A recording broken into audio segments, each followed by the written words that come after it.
that time, Wonder Woman had to work a minimum wage job.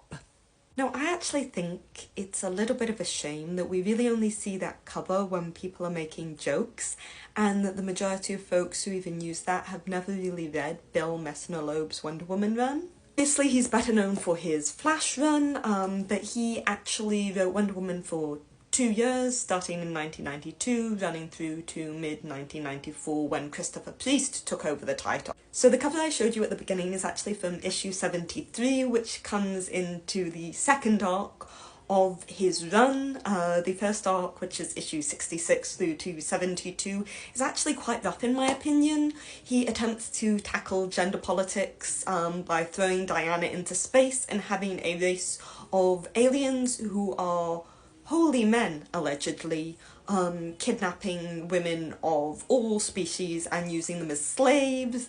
The sort of end to the story is that the ruler of this race of all men has actually been forced trans into presenting as a man when she was born as a woman and wishes to identify as a woman.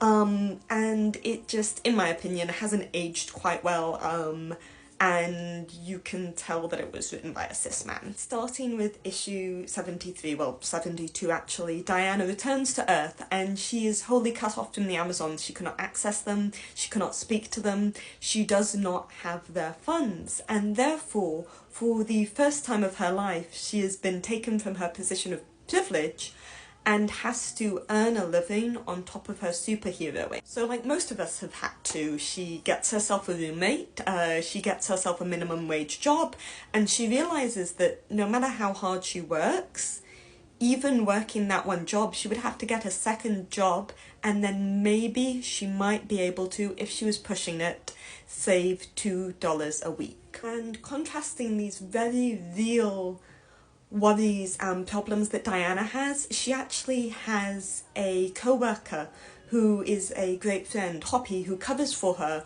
who's also struggling with her finances. Her daughter has won a scholarship to go away to university, but obviously the cost of university is not just going to school, it's the books, it's the house, it's the living, and thus her friend is really struggling. Diana's supporting cast in this run is two phenomenal single mothers. Now obviously one of the reasons that Bill Messner-Loeb's Flash run is so well known is because of the ways it tackles with love, with affection, the struggles of the working class. And he also includes this in Wonder Woman's run, yes, for Diana, but for those around her.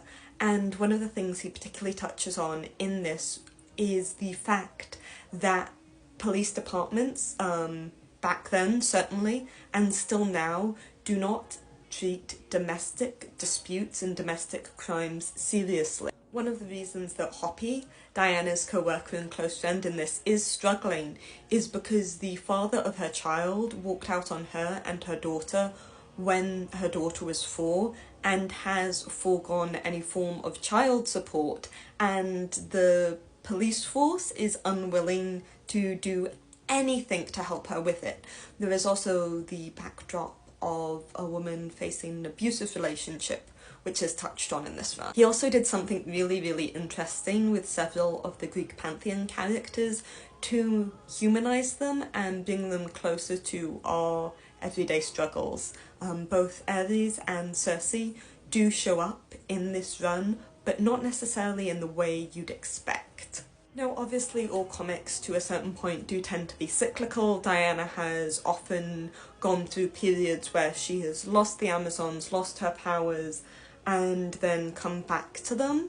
But Bill Messner-Loeb's arc is perhaps the first time in the history of Wonder Woman comics where we see it used as more of a positive, as a love letter to the character, instead of like when Denny O'Neil did it, to sort of go, well look, Diana is this perfect identity that normal everyday women could not seek to achieve, and the only reason that she's able to be who she is because of her powers. Obviously Diana does struggle through losing her wealth and losing her comfort, and by having to do normal people things, but the conclusion of the run is still that Diana is this incredibly powerful, wonderful woman, and that the women around her are also powerful and wonderful within their own way. It's far from a perfect film, but it's still definitely one that I would recommend to individuals once they've read Raqqa, and perhaps even before they read Perez.